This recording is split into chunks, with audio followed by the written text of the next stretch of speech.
নজর রাখবো মেটেলির দিকে। একটা ছবি আপনাদের দেখাবো, সেই ছবিটা দেখালেই আপনারা বুঝতে পারবেন। দেখুন, নদী পারাপারের জন্য বাঁশের সাঁকো তৈরি করা হচ্ছে। না, এই সাঁকো কারা তৈরি করছেন? স্থানীয়রা তৈরি করছেন, নিজেদের উদ্যোগে তৈরি করছেন।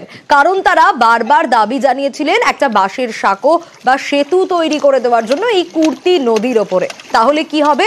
তাহলে যাতায়াতের সুবিধে হবে, ঘুরপথে যাতায়াত করতে হবে না। কিন্তু যখন কোনোভাবেই পাওয়া গেল না বারবার আবেদন জানিয়ে, শেষমেশ নিজেদের উদ্যোগেই সাঁকো তৈরি করছেন স্থানীয়রা। রকি রয়েছে আমার সঙ্গে, রকির কাছ থেকে জানবো। রকি, এই সাঁকোটা বা এই সেতুটা যদি থাকে তাহলে অনেকটা সুবিধে হয় যাতায়াতের ক্ষেত্রে, সময়ও বেঁচে যায়, ঘুরপথে যাতায়াত করতে হয় না। কিন্তু কেন পাওয়া গেল না প্রশাসনের তরফে এতবার জানানোর পরেও?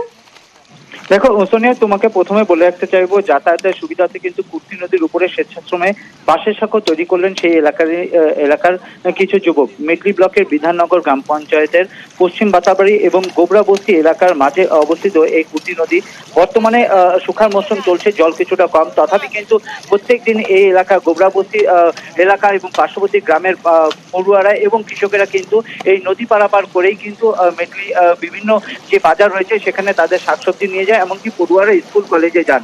কিন্তু দীর্ঘদিন ধরে স্থানীয় বাসিন্দাদের দাবি যে এলাকার প্রধান পঞ্চায়েতকে বারবার জানানো হয়েছে এই নদীর উপরে যেন একটি স্থায়ী সেতু নির্মাণ করা হয়, কিন্তু কোনো রকম ফলপ্রসূ না হয়। কিন্তু বাধ্য হয়ে আজ সকাল থেকেই সেই এলাকার কয়েকজন যুবক মিলে সেখানে স্বেচ্ছাশ্রমে কিন্তু বাঁশের সাঁকো তৈরি করতে শুরু করে এবং যাতায়াতের সুবিধার্থে কিন্তু এই কাজ করা।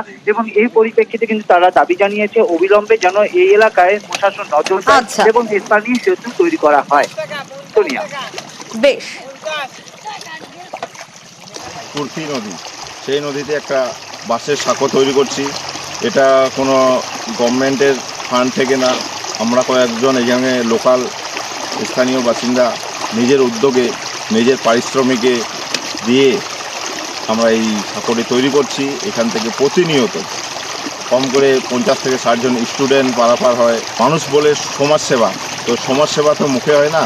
আমরা যেহেতু একটা প্ল্যাটফর্ম পেয়েছি করার, তো আমরা এটা স্বেচ্ছায় মানুষের জন্য, মানুষের স্বার্থে, সাধারণ মানুষের স্বার্থে এটা আমরা করছি।